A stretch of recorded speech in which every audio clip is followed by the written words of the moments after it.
আজকে আপনাদের সাথে শেয়ার করব খুবই মজাদার একটা রেসিপি, আর সেটা হচ্ছে ব্রেড পকেট। এক কথায় বলতে গেলে পাউরুটি দিয়ে খুবই মজার একটা স্ন্যাক্স আইটেম, আর ঘরে থাকা উপকরণ দিয়েই খুব সহজে কিন্তু এটা বানিয়ে নিতে পারবেন। খেতেও অসম্ভব মজার হয়ে থাকে। তো চলেন এক নজরে দেখে নেওয়া যাক। প্রথমত যেটা আমাদের লাগবে পাউরুটি।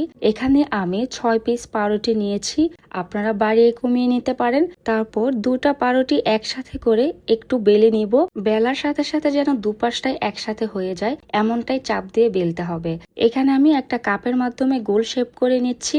আপনারা চাইলে যে কোনো কিছুর মাধ্যমে কেটে নিতে পারেন। একে একে আমি 4টাই কেটে নিয়েছি। আর এখানে লাগবে আমাদের একটা ডিম। ডিমটাকে ভালো করে ফেটে নিব। তারপর একটা ব্রেড নিয়ে দুপাশ চুবিয়ে নিব। চুবানোর পরে সাথে সাথে ব্রেড গ্রামে দিয়ে দিব।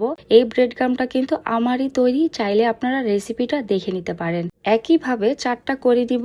তো আমার কিন্তু করা কমপ্লিট। এখন চুলায় একটি হাঁড়ি বসিয়ে তেলটা মিডিয়াম আঁচে গরম করে একে একে সবগুলা ভেজে নিব। কোনোভাবে চাপ দিতে যাবেন না, তাহলে কিন্তু ফুলবে না। তো এখন বানাবো হচ্ছে একটা মাংসের পোর।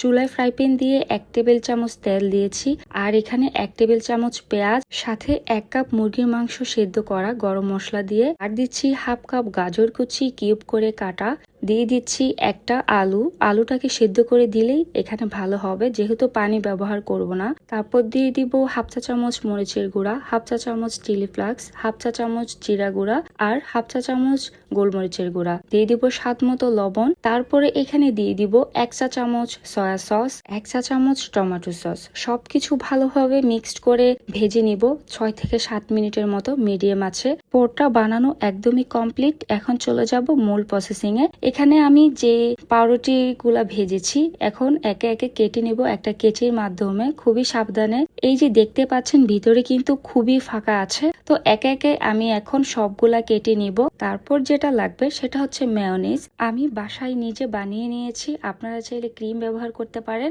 আবার কেনাটাও ব্যবহার করতে পারেন। তারপর 1 চামচ নিয়ে আগে ভিতরে একটু মেখে নিব।